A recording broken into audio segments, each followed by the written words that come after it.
Maruti Suzuki ఆల్టోలో best value for money variant ఏది అని తెలుసుకుందాం. మీ రిక్వైర్మెంట్ ఏదైనా కావచ్చు. కొద్దిమంది అయితే నాకు టూ వీలర్ కష్టం తోలడానికి చిన్నది ఫోర్ వీలర్ కావాలని చూస్తారు. కొద్దిమంది అయితే నాకు చిన్న కారే కావాలని చూస్తూ ఉంటారు. ఇంకొంతమంది నాకు సిటీలో వాడుకోవడానికి పెద్ద కార్ వద్దు, చిన్నదే కావాలి అని చూస్తూ ఉంటారు. సో టర్నింగ్ రేడియస్ కానీ చిన్నదిగా ఉండడం వల్ల ఎక్కడైనా పార్క్ చేయొచ్చు, ఎక్కడైనా కట్ చేసేయచ్చు యూనో. సో ఎక్కువ ట్రాఫిక్ ఉన్నప్పుడు కూడా సన్నగా ఉంటుంది, చిన్నగా ఉంటుంది కాబట్టి అలా ఈజీగా వెళ్ళిపోవచ్చు అనమాట. So whatever. ఇంకొద్దిమంది అయితే నాకు మంచి రిలయబుల్ కార్ కావాలి, మంచి మైలేజ్ కావాలి, తక్కువ బడ్జెట్లోనే మంచి మైలేజ్ కావాలి, నాకు రిలయబుల్గా ఉండాలి, డ్యూరబుల్గా ఉండాలి, సర్వీస్ కాస్ట్ కూడా తక్కువగా ఉండాలని చూస్తూ ఉంటారు. ఇలాగ రకరకాలుగా ఉండొచ్చు. ఇప్పుడు కొద్దిమందికి నాకు 5 lakhs 5.5 lakhs ఉంది బడ్జెట్. దీంట్లో నాకు మంచి కార్ కావాలి, పిల్లల్ని స్కూల్కి తీసుకెళ్ళడానికో, లేకపోతే ఎప్పుడైనా అవసరమైనప్పుడు హాస్పిటల్కి వెళ్ళడానికో, ఏదైనా వస్తువులు కొనుక్కోరావడానికో, ఎప్పుడైనా బయట వెళ్ళినప్పుడు తెలియదు కదా, వర్షం రావచ్చు, ఎండగా ఉండొచ్చు, తెల్లవారుజామున వెళ్ళాల్సి రావచ్చు యూనో. సో చిన్న పార్ట్ హోల్స్ అవి ఇవి ఉంటాయి కదా. టూ వీలర్ అయితే స్కిడ్ అయి పడిపోవచ్చు, చిన్న గుంతలున్నా పడిపోతాం, ఏదైనా శాండ్ ఉన్నా కానీ స్కిడ్ అయి పడిపోతూ ఉంటాం. సో చాలా కాన్షియస్గా రైడ్ చేయాల్సి వస్తుంది టూ వీలర్ అయితే.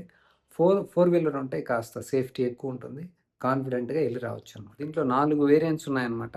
సో స్టాండర్డ్ అనేసి ఫస్ట్ వేరియంట్ ఉంది, అదైతే తీసుకోకండి. దాంట్లో కొన్ని ఇంపార్టెంట్ ఫీచర్స్ అయితే ఉండవు. సో కొద్దిమంది కమర్షియల్ పర్పస్కి అయితే తీసుకుంటూ ఉంటారు, వాళ్ళైతే వాడుకోవచ్చు. కానీ పర్సనల్ యూజ్కి అయితే మాత్రం బేస్ వేరియంట్ తీసుకోకండి. నెక్స్ట్ విఎక్స్ఐ, అది కూడా కొన్ని ఫీచర్స్ ఉన్నాయి కానీ మనకి అవసరమైన ఫీచర్స్ కొన్ని ఉండవు, అది కూడా తీసుకోకండి. నెక్స్ట్ది విఎక్స్ఐ అనేసి వస్తుంది, విఎక్స్ఐ. సో దాంట్లో మనకి ఇంపార్టెంట్ అన్నీ వస్తాయన్నమాట. మీరు ఇంకొకటి ఉంది విఎక్స్ఐ ప్లస్ అనే టాప్ వేరియంట్. సో నేను ఇప్పుడు చెప్తాను ఏ ఫీచర్స్ ఉన్నాయి, ఇంపార్టెంట్ ఫీచర్స్ ఏది అని. దాన్ని చూసి తర్వాత మీకు అర్థమవుతుంది ఏది ఇంపార్టెంట్ ఏది కాదనేసి. ఇప్పుడు మనం ఉదాహరణకి ఇప్పుడు కొన్ని ఇంపార్టెంట్ ఫీచర్స్ చెప్తాను చూడండి, ఏమున్నాయి ఏం లేవని. స్టాండర్డ్ తీసుకున్నారనుకోండి, ఇన్ కేస్ నాకు బడ్జెట్ తక్కువ ఉంది, ఇంతే పెట్టగలను, స్టాండర్డే తీసుకోగలను అనుకుంటే ఒకసారి చూడండి. దీంట్లో మీకు ఏసీ రాదు, ఓన్లీ హీటర్ మాత్రం వస్తుంది అనమాట. పవర్ స్టీరింగ్ లేదు, కాస్త డిఫికల్ట్ ఉంటుంది, కష్టంగా అనిపిస్తుంది మీకు స్టీరింగ్. పవర్ స్టీరింగ్ ఉంటే ఈజీగా ఉంటుంది. పవర్ విండోస్ లేదు, ఆడియో సిస్టమ్ లేదు, కనెక్టివిటీ లేదు, ఇంకా ఆడియో సిస్టమ్ లేదు కాబట్టి బ్లూటూత్ కానీ అది ఏమి ఉండదు అనమాట. సెంట్రల్ లాకింగ్ లేదు, స్పీకర్స్ లేవు of course. Next steering controls ఎలాగో రావు. ఈ సేఫ్టీ అంటే మాత్రం 6 ఎయిర్ బ్యాగ్ స్టాండర్డ్ ఇచ్చారు అనమాట. అదే మీరు ఎల్ఎక్స్ఐ చూసుకుంటే కనుక ఏసీ అండ్ హీటర్ ఉంది, పవర్ స్టీరింగ్ వస్తుంది, పవర్ విండోస్ రావు, ఆడియో సిస్టమ్ లేదు, కనెక్టివిటీ లేదు. సో మిగతా అంతా సేమ్ అనమాట. స్టాండర్డ్కి ఎల్ఎక్స్ఐకి డిఫరెన్స్ ఏంటి అంటే ఏసీ వస్తుంది, పవర్ స్టీరింగ్స్ ఎక్స్ట్రా వస్తాయి అన్నమాట. మనం ఇప్పుడు విఎక్స్ఐ చూసుకుంటే కనుక విఎక్స్ఐలో ఇవి స్టాండర్డ్ అనమాట. AC, power steering, power windows ఉన్నాయి, మ్యూజిక్ సిస్టమ్ ఉంది, బ్లూటూత్ ఉంది, USB, and then central locking వస్తుంది, స్పీకర్స్ 2 వస్తాయి. ఇది మనకి ఎక్స్ట్రా వస్తుంది దేంట్లో విఎక్స్ఐలో. నెక్స్ట్ టాప్ వేరియంట్ చూసుకుంటే విఎక్స్ఐకి దీనికి ఏంటి ఎక్స్ట్రా అంటే కనుక 7-inch టచ్ స్క్రీన్ వస్తుంది దీంట్లో. మ్యూజిక్ సిస్టమ్ 7-inch వస్తుంది టచ్ స్క్రీన్. విఎక్స్ఐలో టచ్ స్క్రీన్ కాదు. Next Android auto, Apple CarPlay వస్తుంది మనకి. నెక్స్ట్ సెంట్రల్ లాకింగ్ రిమోట్ వస్తుంది, స్పీకర్స్ 4 వస్తాయి, 4 స్పీకర్స్ వస్తాయి మనకి. నెక్స్ట్ స్టీరింగ్ మౌంటెడ్ కంట్రోల్స్ వస్తాయి అన్నమాట దీంట్లో. సో ఇవి ఎక్స్ట్రా విఎక్స్ఐకి దీనికి. ఇప్పుడు మనకి ఇంపార్టెంట్ ఫీచర్స్ ఏంటి దీంట్లో.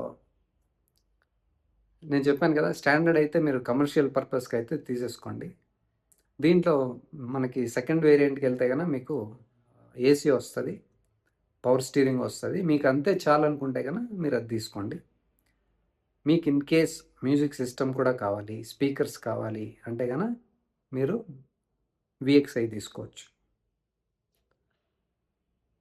సో ఇప్పుడు ఈ ప్రైస్ చూసుకుంటే కూడా మనము స్టాండర్డ్ వచ్చేసి 3,70,000 ఉందన్నమాట.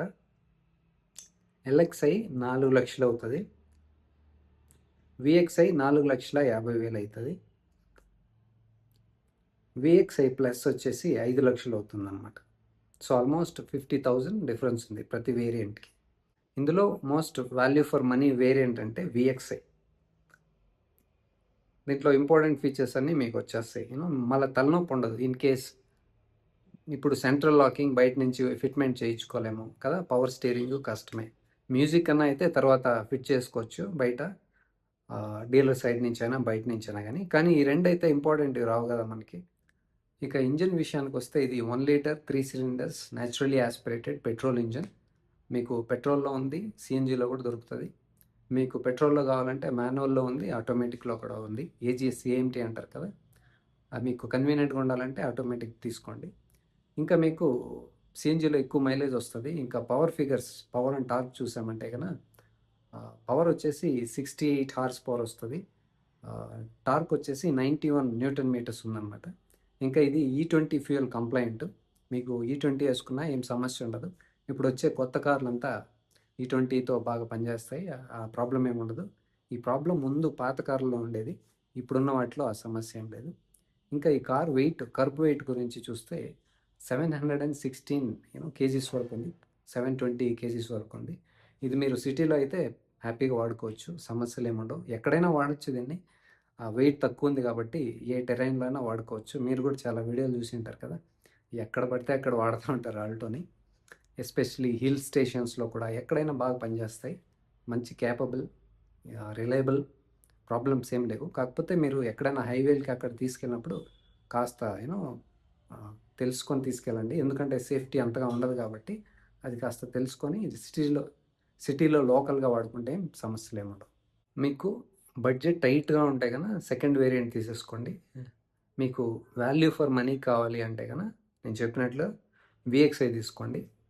దీంట్లో నేను చెప్పాను కదా ఇంపార్టెంట్ అన్నీ వస్తాయి. పవర్డ్ స్టీరింగ్ వీల్ వస్తుంది, పవర్ విండోస్ వస్తాయి, మ్యూజిక్ వస్తుంది, సెంట్రల్ లాకింగ్ వస్తుంది, చాలా ఇంపార్టెంట్ ఇవన్నీ. అంతేకాకుండా మీరు ఇన్ కేస్ ఫ్యూచర్లో రీసేల్ చేసేటప్పుడు మంచి వాల్యూ కావాలి మీకంటే దీనికే ఉంది. మిగతా ఫస్ట్ 2 వేరియంట్స్కి కానీ అంత వాల్యూ లేదు. రీసేల్ చేసేటప్పుడు మీకు మంచి డబ్బులు రావాలి రీసేల్ చేసినప్పుడు అంటే కూడా ఇదే మీకు బాగా యూస్ఫుల్గా ఉంటుంది. మీకు మాన్యువల్ కావాలంటే మాన్యువల్లో ఉంది. మీకు ఇన్ కేస్ ఇంకా నాకు కన్వీనియంట్గా కావాలి, నాకు ఈ క్లచ్, ఈ గేరు ఇదంతా తలనొప్పొద్దు అంటే కనుక ఆటోమేటిక్ ఏజిఎస్ అని ఉంది, ఏఎంటీ. సో మీరు అది కూడా తీసుకోవచ్చు. మీకు విఎక్స్ఐ ప్లస్లోనే వస్తుంది అనమాట ఆటోమేటిక్ కావాలంటే. సో ఇప్పుడు చూస్తే ప్రైజు విఎక్స్ఐ ఆటోమేటిక్ 4,95,000 ఉందన్నమాట ప్రైజు. అదే మీకు విఎక్స్ఐ ప్లస్ చూస్తే 5,45,000 ఉంది. మీకు మైలేజ్ బాగా వస్తుంది.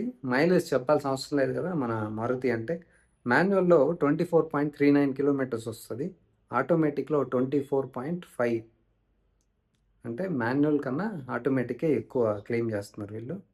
మీకు కొద్దిమంది అయితే నేను ఎక్కువ తిరుగుతాను, నాకు మైలేజ్ ఎక్కువ కావాలి అంటూ ఉంటారు కదా, మీకు సిఎన్జి కూడా దొరుకుతుంది. సిఎన్జికి వెళ్తే కనుక మీకు మైలేజ్ ఇంకా చాలా వస్తుంది, 33.4 వస్తుంది అన్నమాట పర్ కేజీ. ఇప్పుడు మీకు సిఎన్జిలో చూస్తే ప్రైజెస్ ఏమున్నాయని, ఎల్ఎక్స్ఐ విఎక్స్ఐలో మాత్రం వస్తాయి.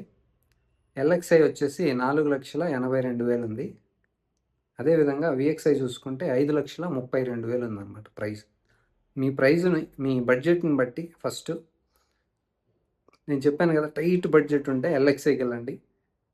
కొద్దిగా పర్లేదు అంటే కనుక మీరు విఎక్స్ఐకి వెళ్ళండి. ఈ డిఫరెన్స్ చూస్తే మీరు 50,000 వస్తుంది. మీకు 50,000 డిఫరెన్స్లో ఇవన్నీ వస్తున్నాయి, పర్వాలేదు. అంతేకాకుండా మీరు రీసేల్ చేసేటప్పుడు కూడా మీకు వాల్యూ మంచిగా డబ్బులు వస్తాయి కాబట్టి తప్పకుండా మీరు విఎక్స్ఐకి ట్రై చేయండి, బడ్జెట్ ఓకే అనిపిస్తాయి.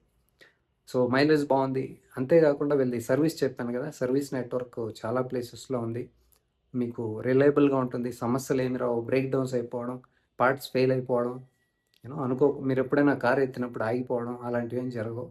అంతేకాకుండా డ్యూరబుల్ కూడా, చాలా సంవత్సరాలు కారు వాడుకోవచ్చు, నమ్మకంగా పనిచేస్తాయి. సర్వీస్ కాస్ట్ కూడా తక్కువ ఉంటుంది, స్పేర్ పార్ట్స్ కాస్ట్ కూడా చాలా తక్కువ ఉంటుంది, మెయింటెనెన్స్ కాస్ట్ కూడా చాలా తక్కువ ఉంటుంది. మైలేజ్ చెప్పాను కదా చాలా బాగా వస్తుంది అనమాట. సో మీరు దేనికి first multiple times test drive చేయండి, మాన్యువల్ అయినా ఆటోమేటిక్ అయినా సిఎన్జి అయినా, తర్వాతే డిసిషన్ తీసుకోండి.